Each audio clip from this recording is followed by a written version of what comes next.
La verdadera historia detrás de la película El último samurái. Entre las flores, los cerezos; entre los hombres, los samuráis. Proverbio japonés. Este proverbio es muy importante y muy interesante, y tiene mucho que ver con la trama de la película, pues la palabra honor es una que en esta época es muy importante y muy escasa. El samurái es comparado con las flores de cerezo, también llamadas sakuras en japonés. Estas flores eran admiradas por su belleza, pero también eran frágiles y muy efímeras, es decir, no duraban mucho tiempo. Así es que, aun siendo muy hermosas, su tiempo era limitado. El camino del guerrero es la muerte. El samurái entonces debía ser como las flores de cerezo, hermosas pero efímeras. La vida del samurái debía ser brillante, un ejemplo para todos los demás hombres y mujeres. Debían ser leales, honorables, valientes, y aun cuando sus vidas fueran tan cortas, porque darían su vida por su señor, serían como las flores de cerezo, hermosas. Ese es su significado. El camino del guerrero es la muerte. Los guerreros que siguen el Bushido, un código de honor que consiste en 7 principios que se encuentran en este canal por si quieren conocerlos, eran los principios que seguían unos guerreros legendarios conocidos como samurái. Japón sin dudas es un país muy interesante como muchos otros, pero específicamente esta nación siempre ha despertado la curiosidad de aquellos que han oído hablar de ella, de aquellas islas que contienen tantos misterios como leyendas. Esta curiosidad por Japón se despertaría en los países que oían de él, y sobre todo en aquellas naciones que entrado el siglo XIX comenzaban a comerciar con aquella extraña tierra de Oriente. Históricamente Japón, como la mayoría de las civilizaciones orientales, mantuvieron un tímido acercamiento hacia Occidente, e inclusive prohibirían todo comercio exterior, manteniéndose en una especie de aislamiento. Japón no era la excepción. Apenas en el siglo XVI comenzaron a comerciar con los conocidos como Nanban, cuya traducción son los bárbaros del sur. Los portugueses, por su experticia en la navegación, habían llegado a Japón y comerciaban ciertos productos con ellos. Fue gracias al comercio con los portugueses que los japoneses conocerían las armas de fuego que emplearían y serían decisivas para sus conflictos internos, sobre todo la conocida como Sengoku Jidai. El comercio con Portugal no solo traería ventajas, sino también problemas, pues siempre que se comienza a comerciar con otras naciones, es inevitable que ambas culturas convivan lo suficiente para provocar un fenómeno social conocido como transculturación y aculturación, en donde las tradiciones y costumbres de estas dos naciones se comparten entre ellas, de modo que existe un cambio en el comportamiento de los locales así como de los extranjeros. Este fenómeno no siempre es bien visto por las poblaciones más tradicionalistas, y los portugueses traerían consigo la fe católica, junto con los misioneros españoles y portugueses, que comenzaron a predicar la palabra de Cristo en Japón, convirtiendo a una parte de la población japonesa, que en ese entonces practicaba el sintoísmo y el budismo zen. Esto derivó en una persecución religiosa, pero esa es otra historia que se narra en una película que también recomiendo llamada Silencio. Provocaría que los japoneses volvieran a su aislamiento, comerciando eventualmente con los holandeses, pero bajo la condición de no traer consigo ni objetos ni ideas religiosas extranjeras. Lo dicho anteriormente puede servir como antecedente para comprender un poco la historia de Japón y sus políticas comerciales o anticomerciales de aislamiento, antes de entrar de lleno en la historia que la película busca contarnos. Antes de continuar, quiero que sepan que estoy consciente de que esta es una película cuya finalidad última y principal es la de entretener más que la de educar. Sin embargo, toca temas históricos que pueden ser analizados y aprender de ellos, así es que no espero que esta película, obra de ficción histórica, sea precisa en la narración histórica, pues no es un documental. Lo menciono para evitar que comenten lo evidente y pierdan su valioso tiempo haciéndolo.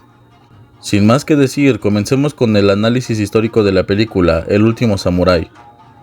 La película nos muestra en un principio a un veterano de guerra que se dedica ahora a trabajar para la casa Winchester, haciendo demostraciones del rifle que hizo a los soldados estadounidenses vencer a los nativos Sioux en un acontecimiento llamado la Fiebre del Oro.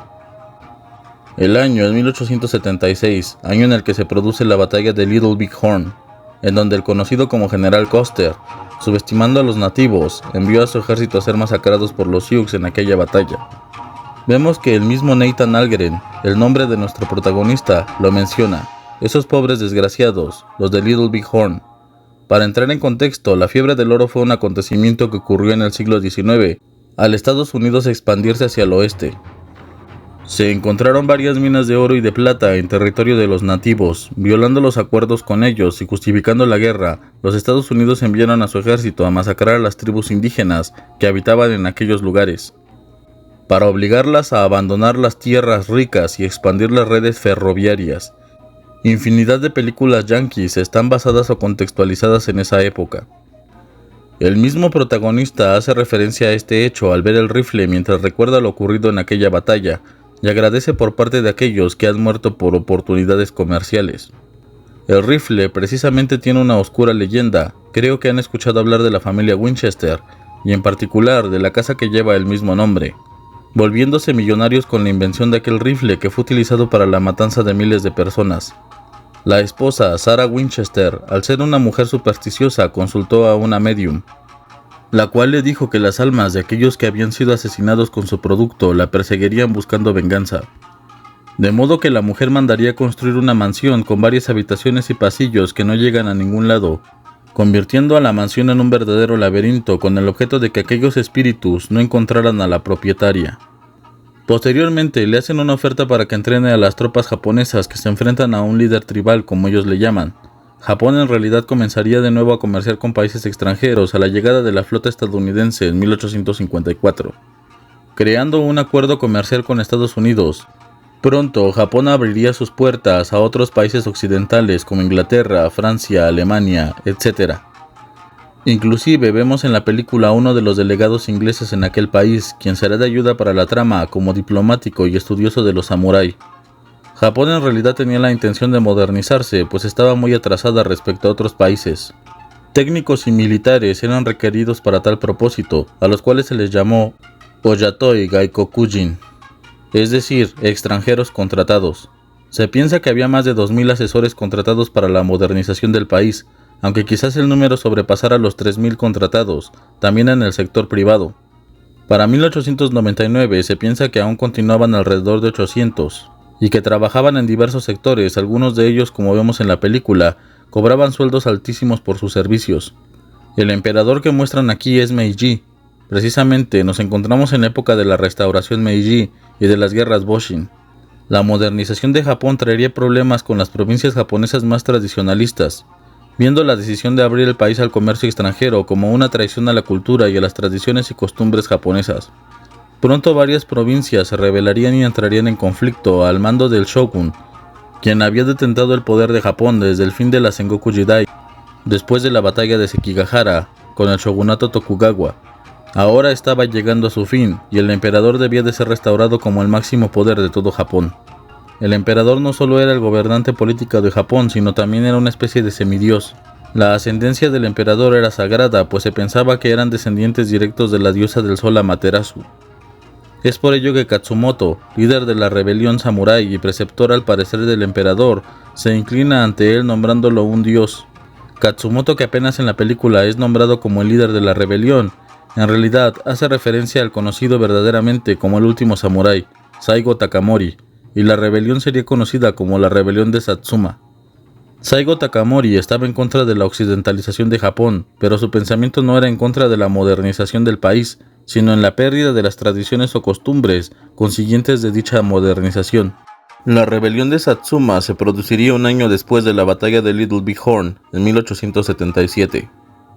Posteriormente, cuando el capitán Algren es tomado como prisionero o invitado del daimyo, observa la ejecución de uno de los oficiales que se enfrentó a Katsumoto, el tradicionalmente conocido como harakiri o seppuku. El seppuku es como se le conocía tradicionalmente al suicidio que se cometía con fines de restituir el honor perdido por la derrota o por una ofensa cometida, ya sea hacia el daimyo o al emperador. El samurái tenía esta alternativa de cometer este suicidio ritual a cambio de mantener su honor y prestigio, así como los bienes que disponía por su posición, pues he de decir que los samurái tenían tierras y bienes materiales otorgados por su posición dentro de la sociedad japonesa. La deshonra o el deshonor también implicaba la pérdida de estos bienes o su confiscación por parte del shogun o del daimyo. Como lo vemos en la película, en otro momento de la misma, el suicidio se realizaba de la siguiente manera. El samurái en posición de loto tomaba un tanto, o wakizashi, una espada corta o daga, exponía el vientre y cubría sus manos con papel de arroz para evitar mancharse Posteriormente se preparaba ya sea con la escritura de un poema u oración, y después hundía el tanto wakizashi en el estómago y procedía a mover de un lado a otro el arma para abrir el estómago de manera horizontal. Posterior a ello, se podía solicitar la ayuda de otro samurái que estaría preparado detrás del suicida con una katana, para que éste cortara la cabeza de su compañero cuando lo considerara pertinente, como ocurre en la película, que es el mismo Katsumoto quien ejecuta este acto. El suicidio ritual se ejecutaba porque el samurái no soportaba la derrota, y recupera su honor porque fuera de lo que se piensa, esta forma de morir es terriblemente dolorosa, pues otra forma de hacer este ritual consistía no solamente en clavar el tanto en el estómago, sino también hacer un movimiento de arriba hacia abajo, formando una especie de cruz. Precisamente el dolor o el sufrimiento que debía soportar era lo que le enaltecía. Si el samurái tenía familia, esta era la única manera de garantizar su futuro, puesto que de otra manera perdería todo el legado que dejó por la deshonra. La forma más tradicional de seppuku es el harakiri, que literalmente significa, por lo anteriormente descrito, corte estomacal. Posteriormente, al llegar a la provincia donde se esconden los samurái, el feudo de Katsumoto, el capitán Algren se intenta acostumbrar a las tradiciones y costumbres, entendiendo la vida de los samurái y el camino del guerrero, mejorando en su kenjutsu, como es que se le llama a la disciplina del combate con la espada japonesa llamada katana. Como siempre, al principio es tratado como un forastero, un extraño al que se le debe de dar hospitalidad, pero pronto se integra a la comunidad aprendiendo que la palabra samurái, y esto es verdadero, significa servir, o aquel que sirve, ya que el samurái está al servicio de su señor. Como lo explica su mismo código o principio, la lealtad es uno de los valores que caracterizan al samurái. Hay una parte en la cual hacen referencia a la mente y la no mente, cosa que también es cierta dentro de los conceptos del entrenamiento samurái. La no mente es un estado en el que el samurái debe de entrar para combatir y no mostrar miedo. El samurái debe de librarse de los arraigos a la vida, a modo de que esté listo para enfrentar la muerte en cualquier momento. La no mente o el estado mushi hace referencia también a la concentración. Una persona que tiene la mente llena de conflictos, que tiene su atención en otras cosas que ocurren a su alrededor, es una persona susceptible al fracaso. Una persona que se olvida del entorno y pone atención, se concentra en lo que hace, triunfa. No debe de haber nada entre el samurái y su oponente. En la historia real sí hubo algunos extranjeros que se convirtieron en samurái, de los cuales surgió la inspiración para esta cinta. Como ejemplo tenemos a Yasuke, el samurái negro. También un holandés llamado Jan Justen van Lodenstein. Así como el inglés William Adams, que llegó a ostentar el cargo de Hatamoto, siendo intérprete y carpintero del shogunato Tokugawa. En específico para el personaje de Nathan Algren sería el francés Jules Brunet, siendo un oficial que luchó para el shogun en las guerras Boshin. Originalmente sería un asesor extranjero como parte de la misión francesa en Japón. Más tarde renunciaría a su puesto en el ejército francés y junto a otros exoficiales franceses se uniría oficialmente al shogunato. Como vemos, es verdadero que hubo personajes extranjeros que llegaron a ostentar el rango de samurái al ponerse al servicio del shogun o de algún señor, pero ninguno de ellos fue americano, o mejor dicho, estadounidense. La batalla que vemos en la película es la batalla de Shiroyama. Las tropas imperiales dirigidas por el general Yamagata Aritomo y los marinos al mando del almirante Kawamura Tsumiyoshi se enfrentarían en una batalla decisiva en contra de las fuerzas de Saigo Takamori, aquí representadas por Katsumoto. En aquella batalla verdaderamente eran superados en número 60 veces. No solo participarían en una batalla por tierra, sino que por mar también serían bombardeados. Después de rechazar una carta que solicitaba su rendición, el 24 de septiembre de 1877 se ordenó un ataque frontal. Para las 6 de la mañana solo quedaban 40 rebeldes. Se cuenta la leyenda que Saigo se encontraba mortalmente herido, así que uno de sus seguidores, llamado Beppu Shinsuke, actuaría como Kaishakunin y ayudó a Saigo a cometer seppuku antes de que las fuerzas imperiales lo capturaran. Como ocurriría con la película en donde Nathan Algren ayuda a Katsumoto a cometer seppuku. Sin embargo, ambas situaciones son falsas, ya que se sabe que Saigo moriría por una herida de bala y posteriormente sería decapitado por Beppu para preservar su dignidad. Esa carga fantástica que vemos al final de la batalla en donde Katsumoto y Nathan Algren junto con los sobrevivientes de la batalla luchan hasta el último hombre siendo acribillados por los ametralladores Gatling es verdadera. Solo que Saigo para este punto ya había muerto, pero Beppu, que aquí es representado por Algren y los últimos samurái, cargan en contra de las posiciones enemigas siendo masacrados. Ese fue el final de la rebelión de Satsuma, Por supuesto que nadie se arrodilló ante ellos como símbolo de respeto o de honor, y Beppu no sobrevivió a la batalla, como aquí sí sobrevive Algren. Era el fin de una época para Japón que comenzaba a abandonar su época feudal y moverse hacia la modernización. Es falso completamente que el emperador Meiji finalmente rechazaría los acuerdos de los extranjeros, sino que todo lo contrario, el deseo del emperador Meiji, quien recuperó todo el poder del Japón al disolver la posición de shogun, era la modernización del país, aun cuando eso supusiera a la vez la occidentalización del mismo y la pérdida de algunas tradiciones o costumbres japonesas, pues Meiji se caracterizaba por su obsesión y gusto por todo lo occidental. Japón no sería la única nación que al traer la modernización de su país se comenzara a occidentalizar. También China, Turquía, etc. fueron países que sufrieron esta aculturación tras hacer acuerdos con los países occidentales, ya que lo dice la frase tan conocida de modernizarse o morir. Estos países no tenían otra alternativa. Si un país se queda atrasado en el tiempo, tendrá desventajas frente a otros que innovan y producen, lo que permite el ingreso de culturas extranjeras en los países más atrasados, y los cuales se hacen del control del país en cuestión, pues los países o naciones en sí mismos no tienen los medios para poder competir ni producir sus propias tecnologías o progresos sin ayuda de aquellos más avanzados, lo que ocasionaría un inmenso descontento, pero también un cambio de paradigma. No se puede tener un cambio tecnológico, científico o un progreso de esta índole sin que a su vez exista un cambio cultural significativo derivado de este desarrollo de las ciencias y las tecnologías. Esto lo podemos ver inclusive con esta plataforma y con muchas otras, así como la computación y los teléfonos móviles, que han generado nuevas costumbres, creencias, en fin, una cultura diferente a la que existía sin estas tecnologías. Al grado de que la sociedad misma se ha vuelto inmensamente dependiente de estos dispositivos para su funcionamiento. Por ello es interesante incluso preguntarnos, ¿qué pasaría si por alguna razón perdiéramos la electricidad? Y con ello el Internet y herramientas que hoy en día son vitales para la estructura de nuestra sociedad, pues el comercio, los bancos, la economía, la sociedad en general, funciona a través de estos medios. Sería quizás un pequeño apocalipsis.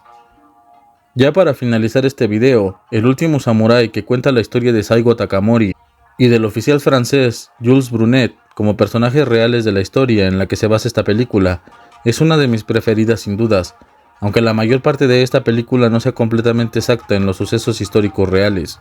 Creo que es una obra a la que se le puso cierto cuidado y respeto, algo que no suele suceder en las películas yankees sobre otras culturas. Inclusive en la lucha con katanas, en donde las coreografías son exactas y las katas o posiciones son reales respecto a la práctica del arte con espada, teniendo a personas expertas en esta práctica satisfechas con el desenvolvimiento de los actores en este apartado.